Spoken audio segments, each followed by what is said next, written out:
This video introduced the configuration of DWIN screen serving as slave in modbus communication.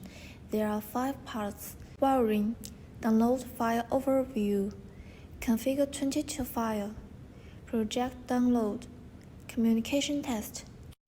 The first part is wiring.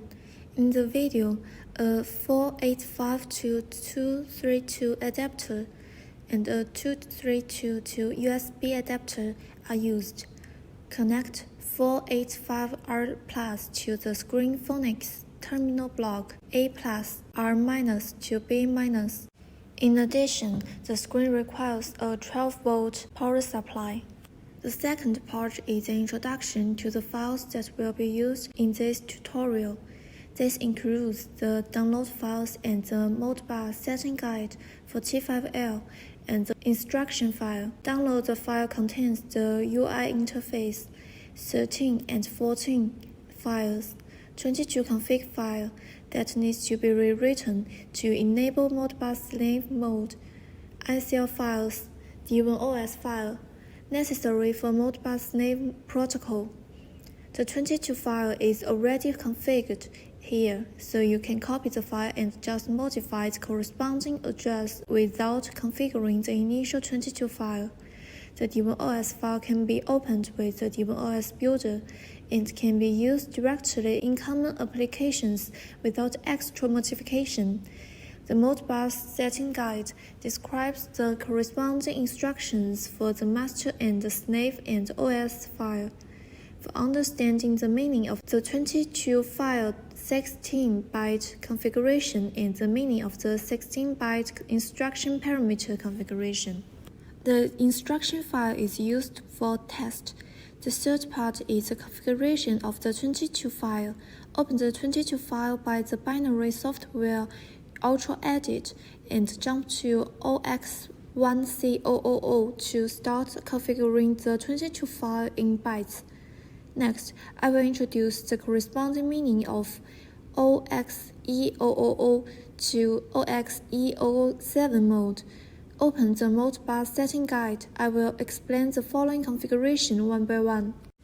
5885 is to activate the Modbus communication and set the screen as slave or master. Here 0001 means slave mode. Set baud rate 0480 for 115,200. Set the serial mode. 4 O's means no checksum. 8 and 1 mode. The address of the slave. The rest part keeps the default value. Next is the configuration of Modbus instructions. This part is only required in the master mode.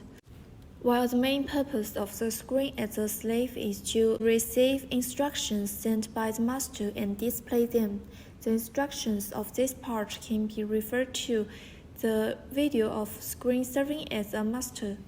Now the 22 file is configured. Note that you should not modify the 22 file on the DWIN set folder because it will be overwritten when you save and generate in the project. You can copy the 22 file to the desktop and finally move it to the download file. The fourth part is project download. First of all, the project interface is configured.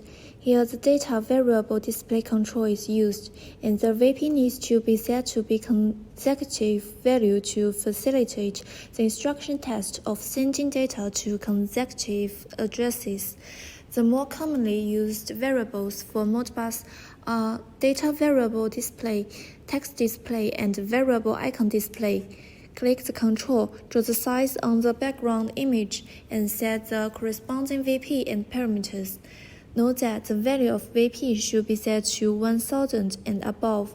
I have made a project here, and you can refer to my configuration. After the project is completed, click Save and Generate. The controls and parameters will be generated to the configuration files. Download the configuration files to the screen to achieve a variety of display and functions. The download steps are as follows: copy the configuration files plus DWIN OS file plus configure 22 files to the SD card DWIN set folder for burning. In the fifth part, we will perform a communication test by instructions written according to the descriptions in settings guide of modbus slave interface. All 3 instructions is to read the variable space. All 6 instructions is to write data to single variable space. 10 instructions is to write data to consecutive variable space. I have written the test instructions here, which is available for your reference. Open the project and remember this consecutive VP. I have written the instructions to SS command here beforehand. All 6 instructions is to write data to VP 2000. 5A is the slave ID. OX0064 is equal to 100. 8ECA is the check value used to check the preceding 4 numbers. You can set the fixed decimal in the project. If set to 1, the instruction 100 will be displayed on the screen as 10.0. Next, I will demonstrate the instructions one by one. Here, the baud rate is set to 115,200 and the hex send is checked. This instruction is to write 99 to VP, so 9.9 is displayed in the screen. Following this pattern, I marked the description of each instructions for your understand. This instruction writes 32 to VP 201, and this instruction writes 198 and 99 to VP 201 and 202. This one writes 97, 198 to 202 and 201. The next instruction reads 33 and responds in hex to the master. The last instruction reads the value of VP 2000, 201, 202 and responds to the master in hex. You can see the corresponding value in screen and the computer. This test is a one-to-one test because modbus belongs to the half-duplex communication. If you want to do a one-to-multiple test, you may need to send a command several times to succeed. In this case, you can use DWIN Builder to open the DWIN file and comment out 681 to 694 before testing. Thank you for watching.